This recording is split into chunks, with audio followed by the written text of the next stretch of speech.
Hello friends, আশা করি সবাই ভালো আছেন। শুরুতে যেই ফটোগুলো দেখতে পেলেন, এই ফটোগুলো কিন্তু ইনস্টাগ্রাম অ্যান্ড ফেসবুকে প্রচুর পরিমাণে ভাইরাল। তো আপনিও চাইলে কিন্তু আপনার নর্মাল কম দামি একটি মোবাইল ফোন দিয়ে এই ধরনের ফটোগ্রাফি করতে পারবেন। তো কীভাবে এই ধরনের ফটোগ্রাফি করবেন আপনার হাতে থাকা মোবাইল ফোনটি দিয়ে, এবং সম্পূর্ণ প্রসেসটাই আজকের ভিডিওতে আপনাদেরকে দেখানোর চেষ্টা করব। তো যারা এই ধরনের ফটো সোশ্যাল মিডিয়াতে ভাইরাল করতে চান তাদের জন্য আজকের ভিডিওটি খুবই ইম্পর্টেন্ট। সো সম্পূর্ণ ভিডিওটি দেখিয়ে আপনারা কাজটা শিখে নেবেন। আর ভিডিও শুরুর আগে সবার কাছে ছোট্ট একটি রিকোয়েস্ট, এই ভিডিওটিতে লাইক দিয়ে চ্যানেলটি সাবস্ক্রাইব করে দিবেন। যারা ফেসবুক পেজ থেকে দেখছেন পেজটি ফলো দিয়ে এই ভিডিওটি শেয়ার করে দিবেন। সো গাইস, কথা না বাড়িয়ে আমাদের মোবাইল স্ক্রিনে চলে যাই।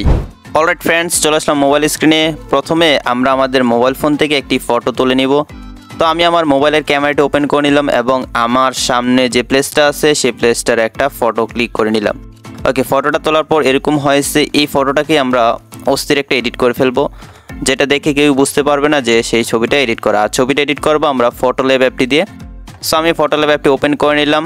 অ্যাপটি ওপেন করার পর এখান থেকে একটু নিচে চলে আসবো।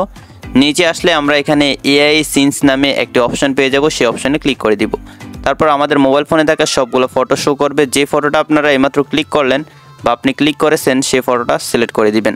আর অবশ্যই খেয়াল রাখবেন আপনারা ন্যাচারাল পরিবেশের ফটো ক্লিক করবেন, যেখানে কোনো মানুষ থাকবেন। ওকে, তাহলে ফটোর রেজাল্টটা খুবই চমৎকার আসবে। তো প্রথম যে সিনটা আছে সেই সিনটা আমি ক্লিক করে দিলাম। তারপর এখানে একটু লোড নেবে। লোড নেওয়ার হয়ে গেলে মাত্র কয়েক সেকেন্ড পরে আপনারা ম্যাজিকটা দেখতে পাচ্ছেন যে কত সুন্দর একটা ফটো আমাদেরকে এআই তৈরি করে দিল। একদমই ন্যাচারাল একটা ফটো, যেটা দেখে মনে হচ্ছে যেন দামি কোনো ক্যামেরা দিয়ে তোলা হয়েছে। তো দেখতে পাচ্ছেন। তারপর এখান থেকে কিন্তু আপনারা পার্সেন্টেজ বাড়িয়ে দিতে পারবেন, মানে এই ছবিটা চেঞ্জ করার জন্য আমরা এখান থেকে 5 সিলেক্ট করে দিলাম। তারপর খুবই সুন্দর একটা রেজাল্ট চলে আসলো। তারপর এখান থেকে আরেকটা সিন আমি সিলেক্ট করে দিলাম। কয়েক সেকেন্ড সময় লাগবে সেই সিনটা অ্যাপ্লাই হতে, তারপর সাথে সাথে কিন্তু অ্যাপ্লাই হয়ে গেল, দেখতে পাচ্ছেন। তারপর আমি আবার উপরে ডান পাশে 5-এ ক্লিক করে দিলাম। তারপর প্লেসটা আরও বেশি সুন্দর হয়ে গেল, এখন আরও বেশি রিয়েলিস্টিক মনে হচ্ছে এবং এইচডিআর হাই কোয়ালিটি কিন্তু এই ফটোগুলো আপনারা অবশ্যই রেজাল্টগুলো দেখতে পাচ্ছেন। তো আমি গ্যালারি থেকে আরেকটা ফটো সিলেক্ট করে দিব। সো এখান থেকে আরেকটা ফটো সিলেক্ট করে দিলাম। তারপর প্রথম যেই সিনটা রয়েছে সেটা আমি সিলেক্ট করে দিব। সিলেক্ট করে দিলে আমরা কিছুটা এরকম রেজাল্ট পাবো। খুবই চমৎকার রেজাল্ট এসেছে। আপনি যে কোনো ন্যাচারাল পরিবেশের ছবি তুলেই জাস্ট এই অ্যাপটি দিয়ে খুবই সহজে এডিট করে ফেলতে পারবেন। আর এই ছবিগুলো ব্যাপক পরিমাণে ইনস্টাগ্রামে ভাইরাল এবং দেখতে খুবই সুন্দর। তো আমি এখান থেকে প্লেসটা চেঞ্জ করে দিলাম এবং 5 করে দিলাম, দেখতে পাচ্ছেন এটা কিন্তু চেঞ্জ হয়ে গেল। তারপর আমি নিচ থেকে আরেকটা সিনে সিলেক্ট করে দিলাম।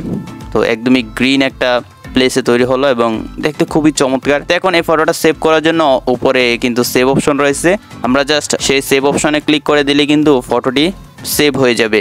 আশা করি ফ্রেন্ডস সম্পূর্ণ ভিডিওটি দেখে আপনারা শিখে গিয়েছেন আপনার হাতে থাকা কম দামি মোবাইল ফোনটি দিয়ে কীভাবে এই ধরনের ফটোগ্রাফি করবেন।